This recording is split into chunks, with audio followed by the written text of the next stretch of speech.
Rekan-rekan sekalian, selamat datang di channel ini, channelnya para tenaga honorer dan aparatur sipil negara. Video kali ini rekan-rekan kita akan membahas terkait dengan usulan agar terdapat formasi bagi tenaga honorer yang memiliki ijazah SMA agar bisa diangkat dan diikutsertakan di dalam seleksi aparatur sipil negara. Video selanjutnya silakan disimak dan ditonton video ini agar rekan-rekan bisa menerima informasi ini secara utuh dan menyeluruh.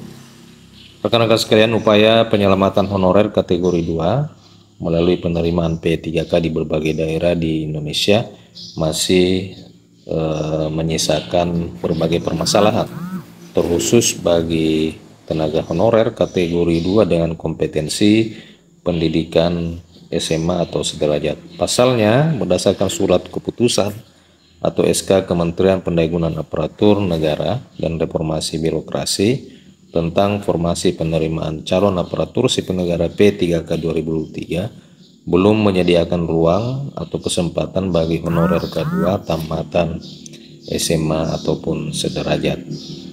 Nah, rekan-rekan, kondisi ini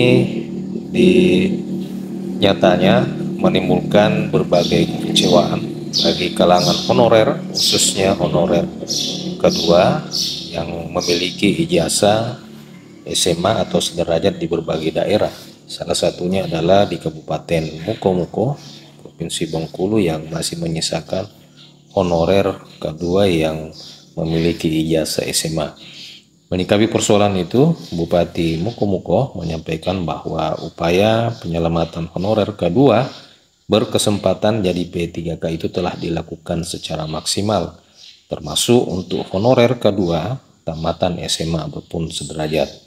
Jauh sebelum penetapan formasi oleh pemerintah pusat melalui Menpan RB, Bupati Mukomuko terlebih dahulu telah bersurat agar K2 yang memiliki ijazah SMA atau honorer umumnya memiliki ijazah SMA itu bisa memiliki kesempatan yang sama untuk mengikuti seleksi penerimaan P3K tahun 2023. Ia menyebutkan bahwa upaya telah dilakukan untuk penyelamatan honorer, terlebih honorer kedua yang sudah lama mengabdi, yang memiliki ijazah SMA atau sederajat, dan pihaknya mengakui telah melayangkan surat kepada Menpan. Upaya itu dibuktikan dengan surat Bupati Mukomuko nomor 800 tertanggal 17 April 2023 perihal permohonan usulan formasi P3K untuk honorer kedua kompetensi pendidikan SMA ataupun sederajat. Nah, rekan-rekan, di surat tersebut memuat 4 poin. Yang pertama, bahwa pemerintah kabupaten akan memberikan prioritas kepada honorer X kategori 2 untuk dapat mengikuti seleksi P3K pada pengadaan aparatur sipil negara tahun 2023. Kemudian yang kedua adalah masih terdapat honorer kategori 2 yang memiliki kompetensi pendidikan SMA ataupun sederajat. Sehingga yang ketiga adalah masih belum tersedia formasi pada aplikasi formasi yang dapat diisi oleh kompetensi pendidikan SMA sederajat.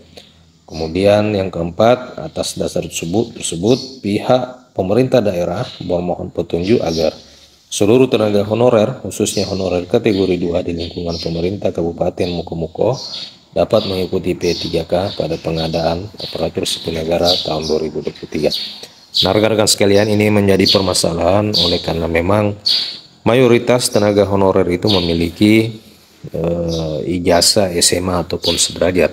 Sayang sekali pada formasi CPNS P3K pada tahun ini, tahun 2023 ini, pemerintah sangat jarang membuka formasi yang bisa mengakomodir rekan-rekan yang memiliki ijazah SMA ataupun sederajat. Semoga kabupaten lain juga bisa mengusulkan hal yang serupa agar bisa mengakomodir rekan-rekan yang memiliki ijazah SMA. Demikian video ini, terima kasih telah menyaksikan. Sampai jumpa di video berikutnya.